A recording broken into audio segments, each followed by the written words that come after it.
Hi friends, இந்த blouse வந்து bridal blouse உண்டு. டெய்லர் வந்து இந்த ப்ளவுஸை தச்சுட்டாங்க.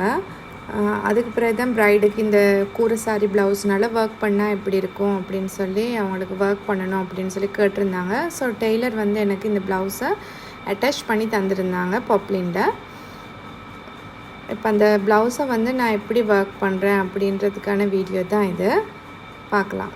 எப்படி நாளைக்கு வெட்டிங் என்று சொன்னால் இன்றைக்கு வந்து ஒரு 10:30-11 மணியை போல் தான். ஸோ டெய்லர் என்கிட்ட கஸ்டமரை அனுப்பிட்டாங்க. ப்ரைடு அம்மாவும் தங்கச்சி வந்திருந்தாங்க. ஸோ அவங்க என்கிட்ட கேட்ட ஒரே விஷயம், நாளைக்கு வெட்டிங் எனக்கு எப்படியாவது இதை வந்து ஒர்க் பண்ணி தாங்க அப்படின்னு சொல்லி. ஸோ எனக்கு கொஞ்சம் டென்ஸ்டாக இருந்தது, எப்படி இதை நாளைக்குள்ளே நான் ஒர்க் பண்ணி முடிப்பேன், அதுவும் இந்த ஹெவியான ஒர்க் அப்படின்னு சொல்லி. ஸோ எடுத்த மாதிரியே நான் வந்து ஒன் டேயில் இந்த ப்ளவுஸை முடிச்சிட்டேன். பட் கொஞ்சம் கஷ்டமாக இருந்தது. பிகாஸ்